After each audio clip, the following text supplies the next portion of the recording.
Hello, this is OverlordBou, back with another ship review video, and today we'll be looking at the new Tier 9 Commonwealth cruiser, the Hector. Now, the Hector will be sold in the Research Bureau for 46,000 research points, or at least 2.5 resets, assuming the double point Research Bureau bonus is taken.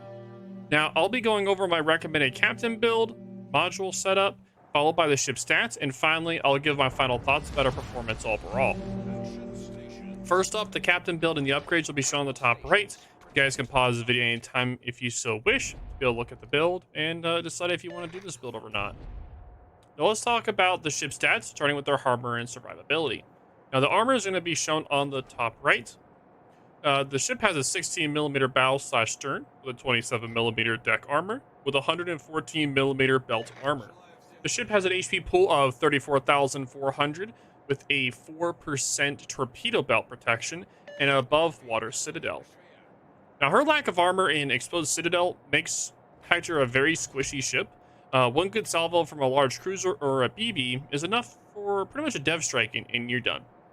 And also, their AP shells will go through your bow / stern, so also watch out for that. Now, the only reason why she doesn't immediately explode every match is because of her smoke.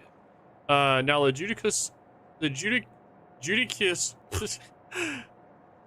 the symmetry of using both the smoke and maneuverability is essential of surviving each match. So definitely make sure you learn how to definitely use the smoke with the maneuverability swimmingly, because if you don't, you'll be swimming with the fishes pretty much.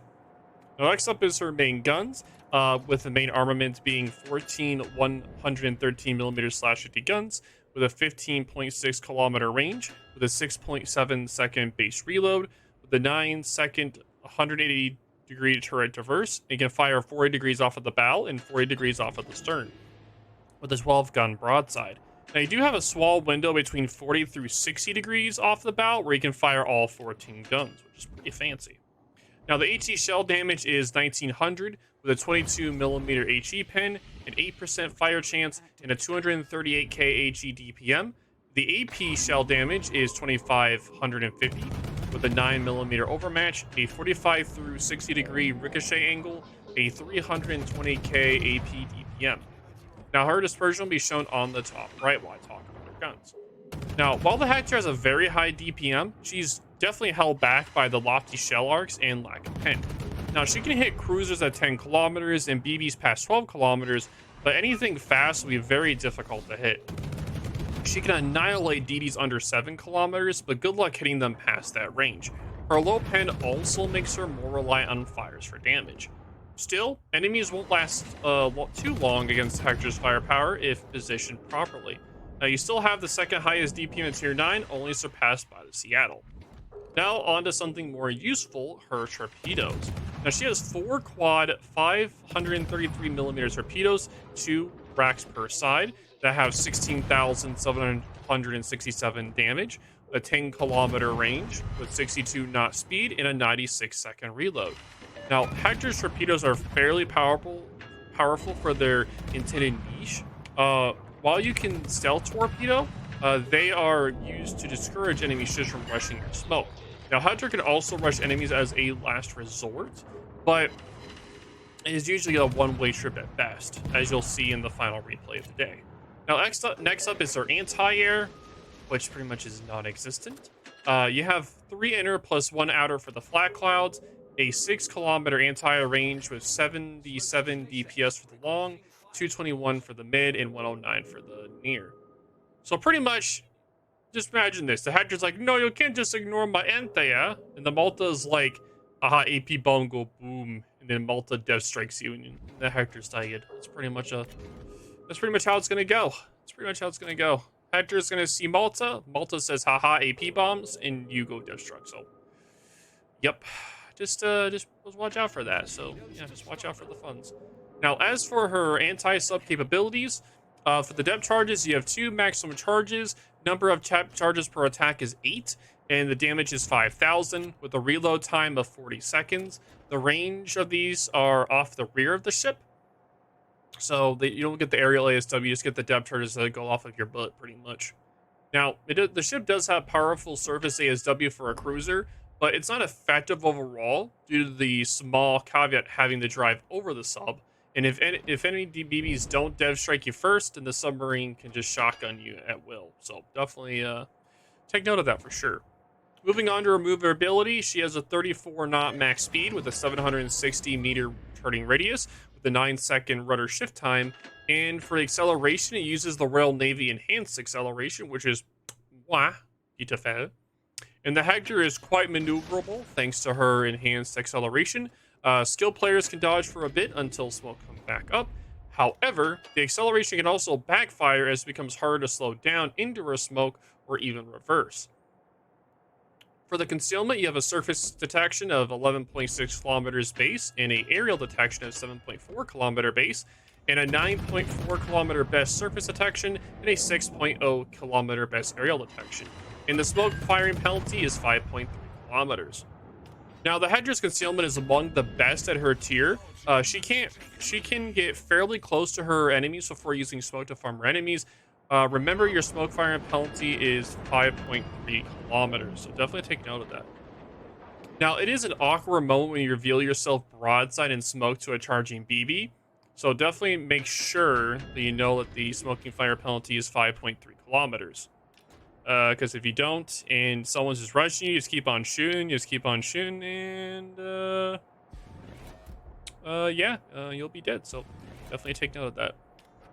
Now, finally, we'll be going over her consumables. She has a standard cruiser damage control party of a 5-second immunity period and a 60-second reload time.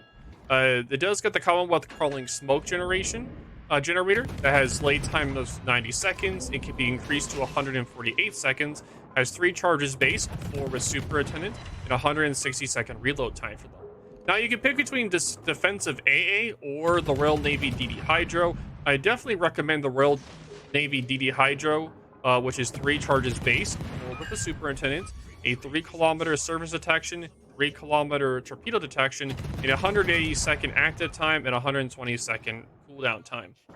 Now, if you do want to pick the defensive AA, it's totally up to you. You get 3 charges base, 4 with the superintendent, plus 50% continuous damage, plus 300% flak damage, 40-second active time, and an 80-second reload time. Now, for the final consumable, you get a standard cruiser repair party that heals 14 through 17% of the total HP, 3 charges base, 4 with the superintendent, which of course you're going to build into, and an 80-second reload time. Now, the Hector's defining feature is her crawling smoke generator, letting her move at a constant 1/4 speed while in smoke. Combined with the Hydro, it is very difficult to torpor, which is very nice. However, this comes at the cost of a very long smoke cooldown, and the timer does not start until the smoke ends. In addition, you cannot turn off the smoke while it's active. So if you accidentally fat finger or misread the situation, then you're stuck with the smoke for up to 2.5 minutes. So, yippee.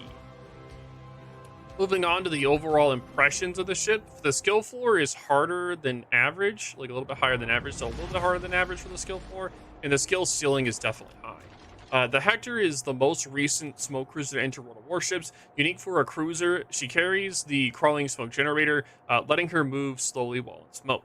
While it allows the ship to change position and avoid torpedoes, the moving smoke has a very long cooldown and can follow the ship longer than is needed. Now, the Hector fights best between 8 through 12 kilometers, applying her high DPM while in the safety of her smoke. Now, she can burn down cruisers and BBs, but must be wary of radar crews like the Moskva and the Des Moines, Petro, Stalingrad. You gotta watch out for pretty much anything with a radar at tier 10, which is a lot of things. Now, you gotta make sure to keep moving at the 1/4 speed and avoid reversing when possible. Hector has poor backwards to forward acceleration, and getting spotted during this time usually leads to you being dev struck. Now, outside of smoke, you definitely want to play conservatively. Hector has a very poor armor and won't last long against enemy focused fire, and you definitely want to use islands can mitigate this weakness, and saving smoke where you need to fight in open water. Now, pushing is not recommended unless you are only fighting DDs. Hector definitely lacks the health to survive when you're using this way. Now, overall, Hector is a very interesting but very restrictive smoke cruiser.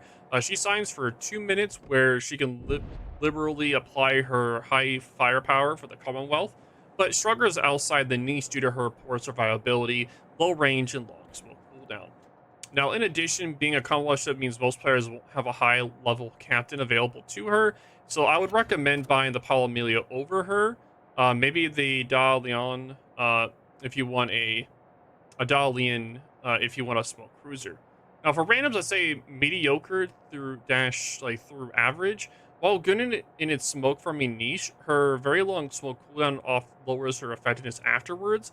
Islands can only mitigate this weakness to a certain degree. Now for ranked, I would say is poor. It lacks survivability and utility, also heavily reliant on outlet spotting. Now for clan battles, I'd say it's very unlikely. Hector's smoke cooldown is way too long and cripples her survivability when it's not available. And there are far more better alternatives with better survivability and utility at the tier 9.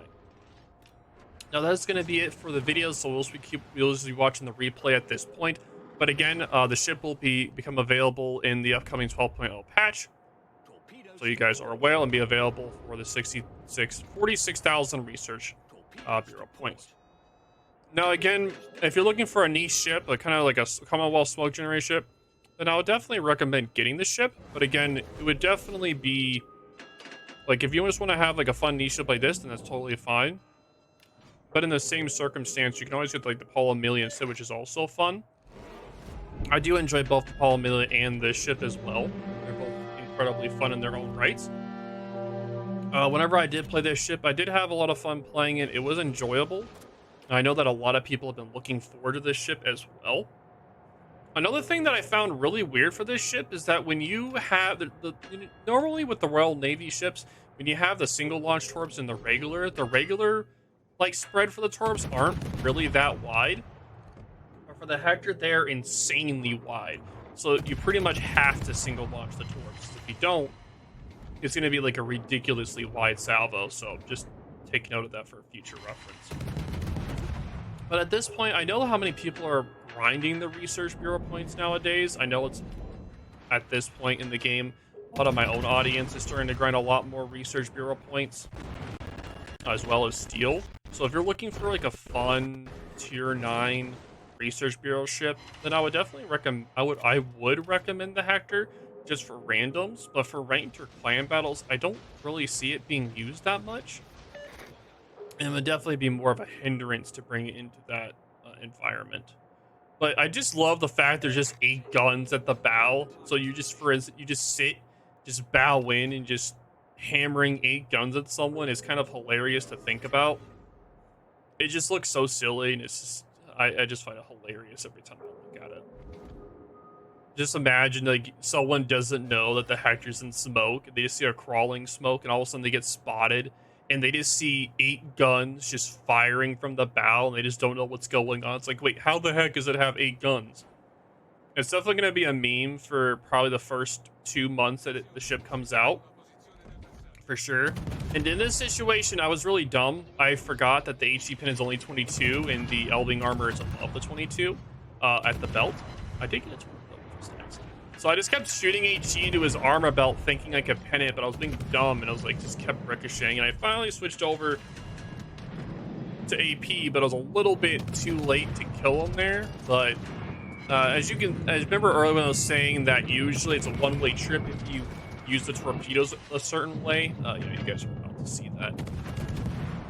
I kind of got I kind of knew I was dead at this point. I was being flanked from multiple sides. So I did like a last-ditch effort to get the kills. I do have a very nice dodge there. Very nice, very nice. Good times, good times. I do get the torpedoes off onto the cruiser, which is very nice. I was very happy with myself. And look at that spread. And instead of shooting, I did the torp launches to be safe. And in the end, there's pretty much no way he's going to be able to escape that. And so he's he dead. But yep, that is going to be it. If you guys have any questions or concerns about the ship or anything, just let me know in the comments down below. But yep, this is OverlordBou. But yeah, thank you guys for watching. Thank you guys for being here. Again, I would recommend the Hector if you're looking for a fun ship, but again, totally up to you guys. Definitely watch some other videos for input. But yep, I'll talk to you guys later. Be well, and thank you guys for watching. Blah!